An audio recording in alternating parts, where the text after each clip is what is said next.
I know that probably at times I sound like a broken record, but I get a lot of these, and this was another special one, and a particular realization, and it's something that I want you to hear, I want you to connect to.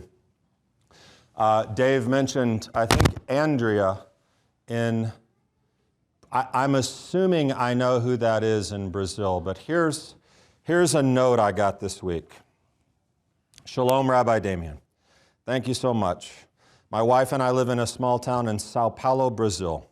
We were looking for a Messianic synagogue to participate in the teachings during Shabbat. We found Shalom Macon through YouTube. Since then, we haven't missed a Shabbat with Shalom Macon.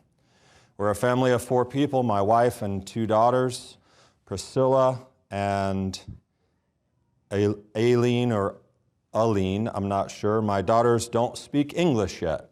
My parents are pastors of a Christian church. However, we are descendants of a Jewish family. My grandfather and grandmother converted to Christianity about 50 years ago. We didn't have Messianic synagogues here in the region at that time. I believe that because of that, they became Christians and then pastors. My great-grandfather and great-grandmother fled Europe because of the risk to their lives at that time. They settled down here in Brazil, and we are still here today. Thank you for having us in Shalom Macon. We are very happy. And that for me was a breakthrough of sorts related to our work and particularly to our funding and our future plans and year ends. And you know, for most people in ministry, almost all, me included sometimes, there's always a strange hesitation to talk about money and asking for money, and I feel that. But you know, when I read this hit me like a ton of bricks. We found Shalom Macon through YouTube. Since then, we haven't missed a Shabbat with Shalom Macon. Now, this is Brazil. This is Brazil. Descendants of European Jewish immigrants looking for a Messianic synagogue to participate in. They're here with us, hopefully right now. Hi, Susas, hopefully. That's Glauber and they are here, right? Okay, cool. So for me, you have done that. That's the thing.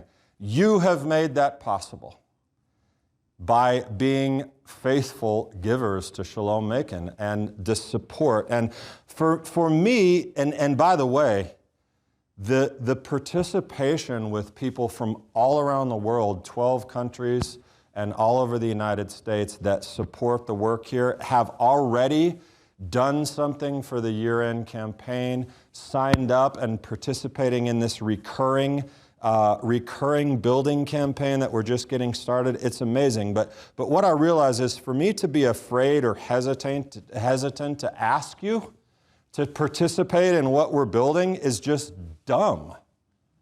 It's dumb for me to be hesitant about that because I don't know all that God has planned or what we'll do, but I know that we've been faithful to this point to follow His lead.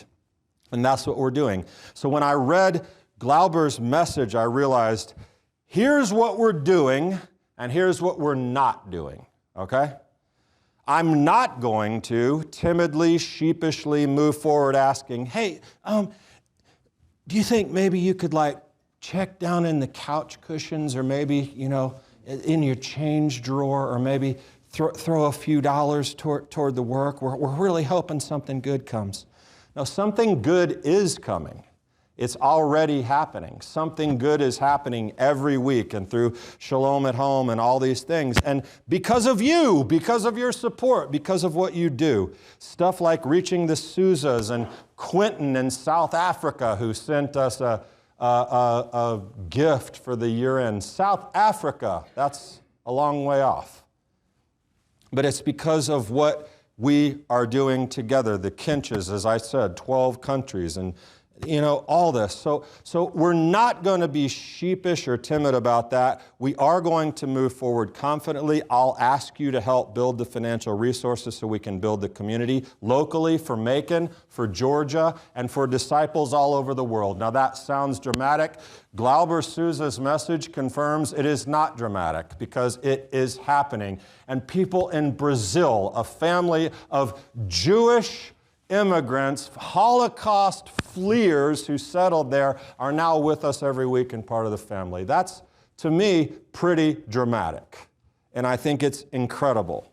And so I believe that right before, this isn't the teaching, don't worry, I'm not going to spend the next time talking about money, but I'm going to talk about humility, actually.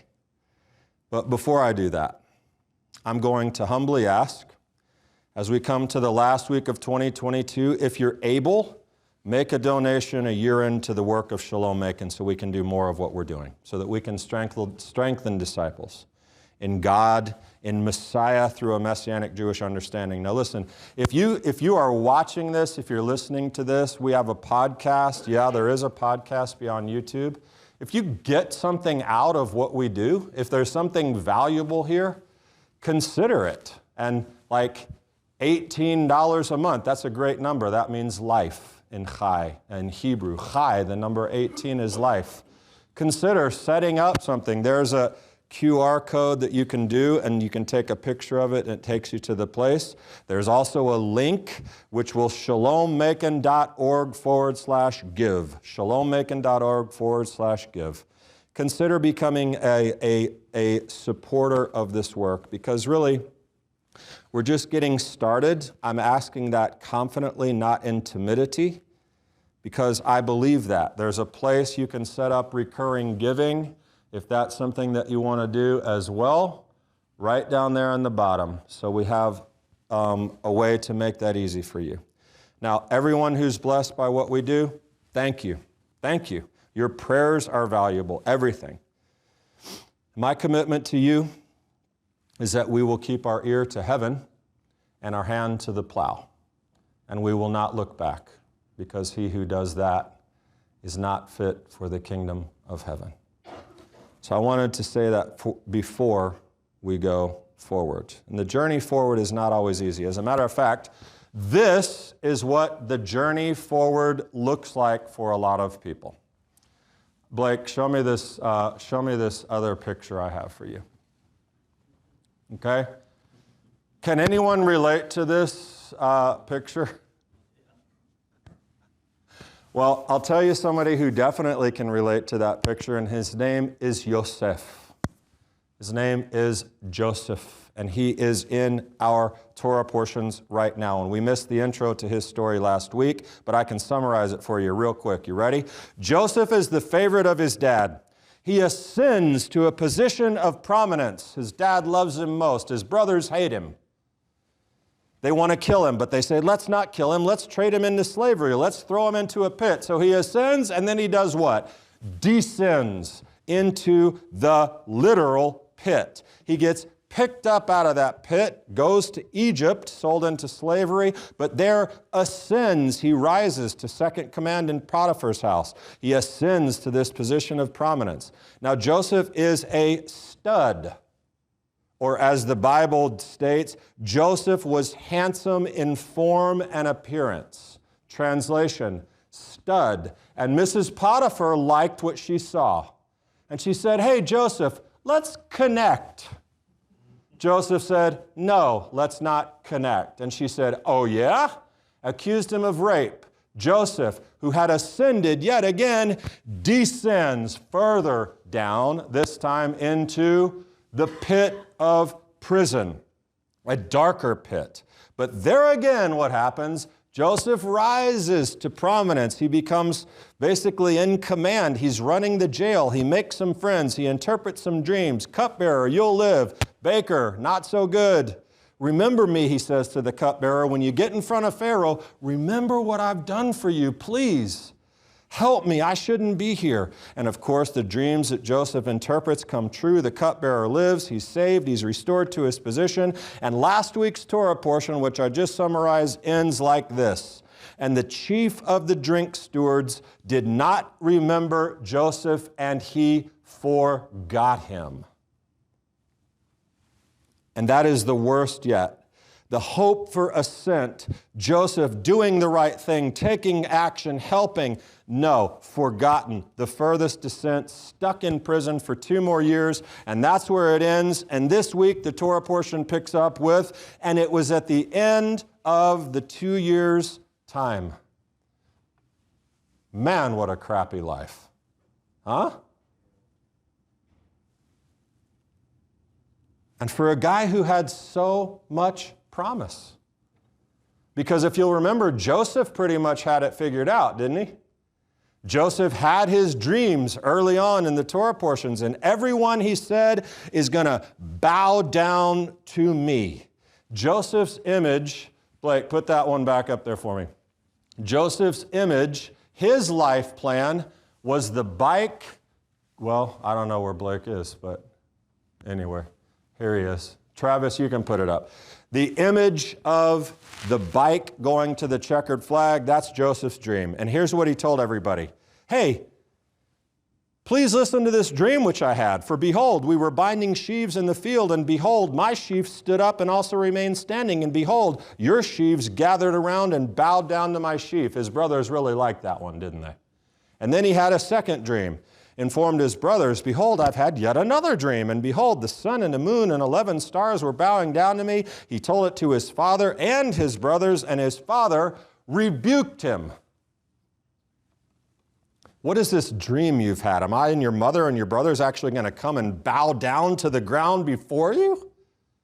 But that was Joseph's plan. That was his understanding. But that is certainly not the way it goes initially. And again, the graphic. But there's an interesting consideration here that we're going to keep hearing in various portions. God was with him, it says. God was with him. Now, and the Lord was with Joseph, so he became a successful man, and he was in the house of his master, the Egyptian. The master saw that his Lord was with him. And then later, but the Lord was with Joseph and extended kindness to him and gave him favor in the sight of the warden of prison. And the warden of the prison did not supervise anything under Joseph's authority because the Lord was with him. So the God of the universe is with Joseph in all this mess. Now, that would be hard to recognize, wouldn't it? If you're Joseph? Because listen, if this is what it looks like when God is with me, that my brothers want to kill me, throw me in a pit, sell me as a slave, then I'm accused falsely, then I'm in prison. If that's what it looks like when God is with me, then maybe I'll give it a shot on my own. Because how much worse could it actually get, really?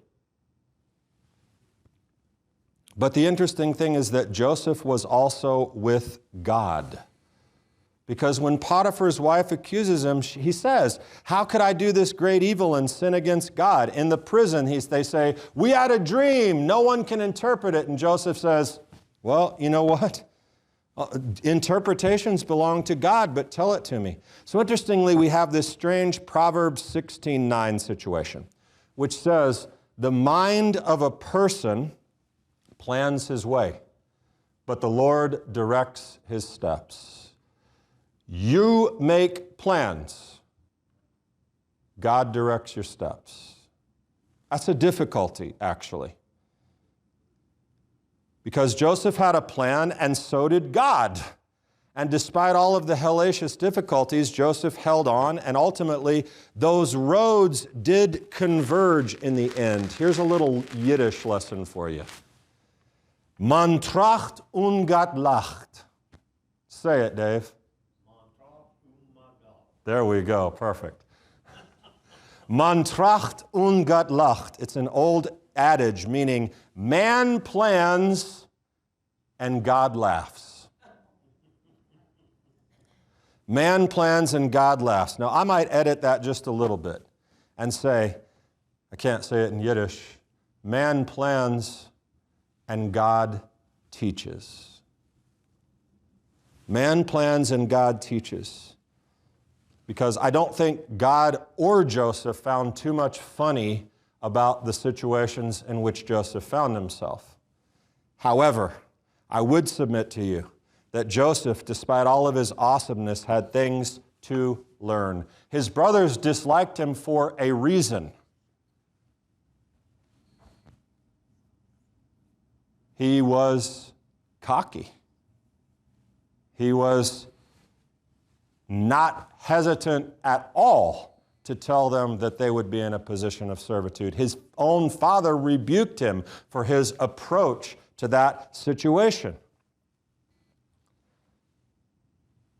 Even when dealing with I told you about the positive response to Potiphar's wife when she was coming after him, but we still get a little sense of maybe a little bit of pride in Joseph when he says to her, "Look with me here, my master. He doesn't concern himself with anything in the house. He's put me in charge of all that he owns. There is no one greater in this house than I," Joseph says. So apparently at this point, he hasn't really taken the old humble pie yet. In other words, I'm a pretty big deal, lady. And of course he does say, "How could I sin against my master or God?" But he could have said all that without saying the first part. He could have just said, "I can't do that. I can't sin against God." He didn't have to do that. But Joseph had plans. He knew he was going somewhere, but apparently God needed him to take some detours. Because apparently, if God was with him, and it says he was, he orchestrated the ascents and the descents, the ups and the downs. Which allows me to refer for, I don't know how many times in 14 years I've used this Hasidic adage, but I'll use it again, because there is no more appropriate time than every descent is for the sake of a future ascent. That is a Hasidic teaching. Every descent is for the sake of a future ascent. What did Joseph need to learn? I don't know exactly, but possibly humility, which servitude and imprisonment will certainly help you develop a sense of humility. That will happen. Possibly some stronger reliance on God. He was clearly gifted, even down to his physical appearance. The wisdom of Solomon says, when a righteous man, that's Joseph, when a righteous man was sold, wisdom did not desert him, but delivered him from sin. Wisdom descended with him into the dungeon, and when he was in prison, she did not leave him until she brought him the scepter of a kingdom and authority over his masters. Wisdom, Joseph had wisdom. But he also, of course, needed to know that none of it was going to happen without God. And it's interesting to note his interpretation of dreams from his first one with his brothers and his dad to the other dreams that he interprets. When he tells the brothers these things, he doesn't say anything about God. He says, "Hey, guess what? Get ready to hit your knees, sheaf, because I'm going to be standing tall." But when the other, notice the way he approaches it, I already referenced it. When the cupbearer comes, he says, "Do interpretations not belong to God?" When he goes before Pharaoh, Joseph answered Pharaoh, "It has nothing to do with me.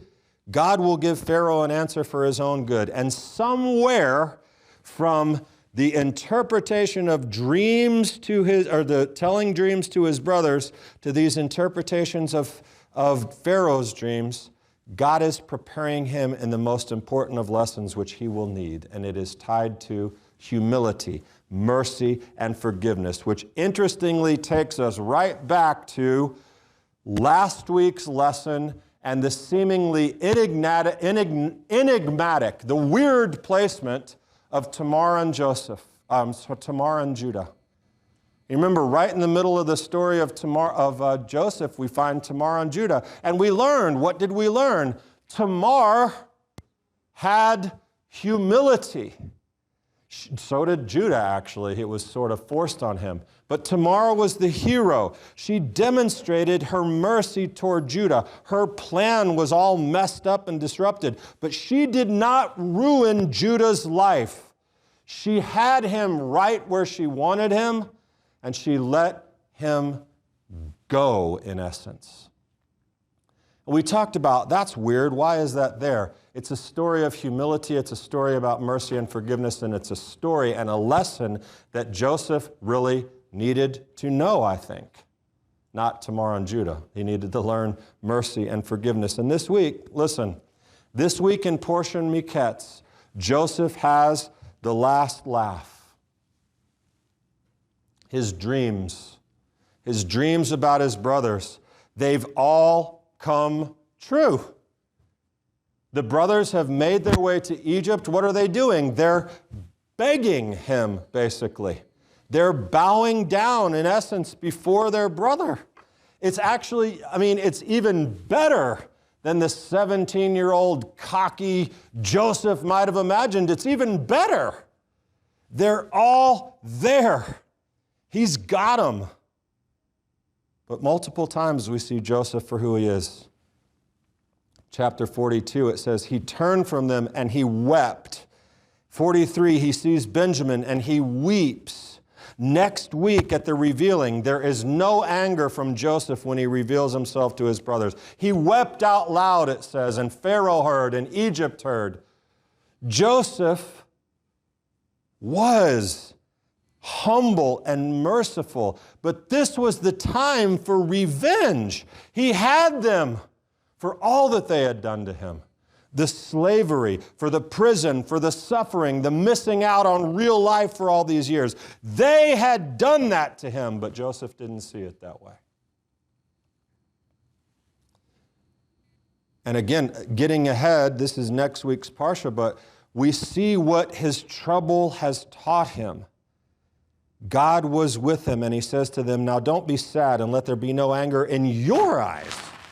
In your eyes, they have a right to be angry. But he says, let there be no anger in your eyes because you sold me here, because God sent me before you to preserve life. God sent me here. That's a big acknowledgement to the people who hurt you so badly.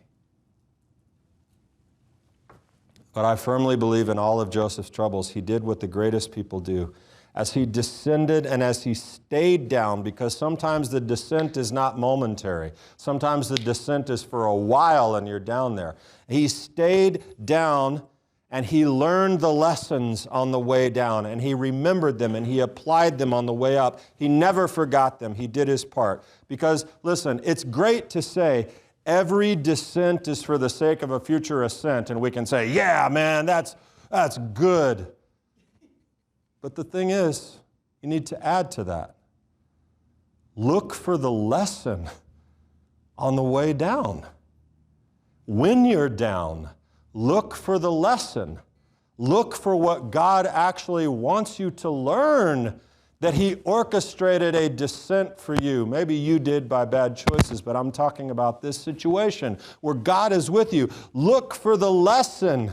Learn from your mistakes. God doesn't always give you visions and dreams and people to tell you everything. Sometimes you have to do it.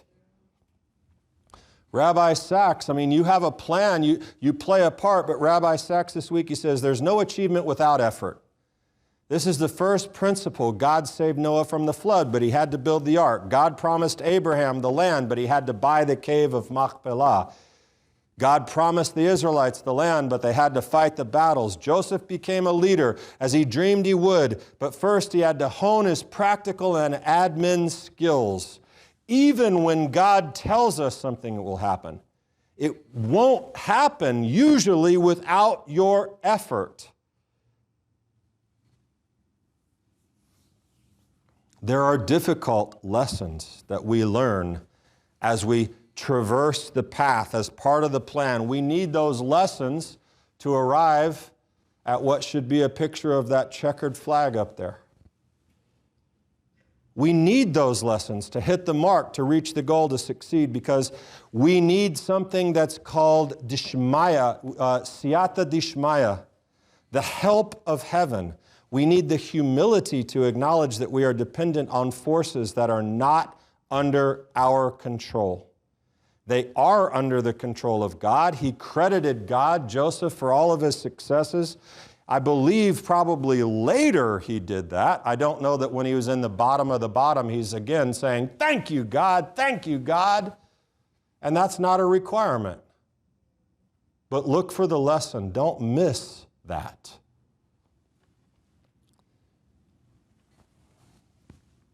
Out of his humility came mercy. And that mercy led to success. So there's your plan. Your plan, in our minds, always looks like the top image. That's what we imagine. I got a great thing. God's really given me the opportunity. I'm going to do something great, and I'm headed straight for it. I can tell you that almost nothing in life that is ever worth anything looks like that plan on the top. Almost nothing ever looks like that in life's great accomplishments. We descend to learn. We ascend stronger, more connected to God, more faithful, hopefully. And no one said that was easy. Just ask Joseph. It is the ultimate opportunity for the victim mentality. Joseph never does it. He never does it. That's the other lesson we should learn, but that's a different message. Don't be a victim. Don't be a victim. And I'll conclude Genesis with that, I think, but that's a little bit later. Just ask Joseph. Sometimes it's hard, but thousands of years later, we read these ancient words, and they're still speaking to us right now, today. Some of you have difficult situations. Your plan isn't being realized. It doesn't really mean anything. Just ask Joseph.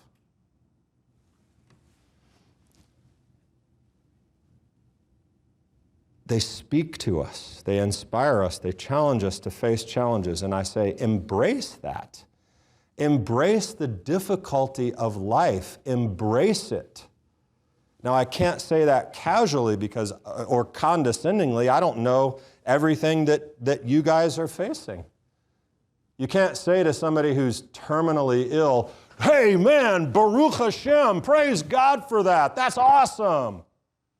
Or someone who's been a victim of abuse, hey, that's for the good, enjoy it.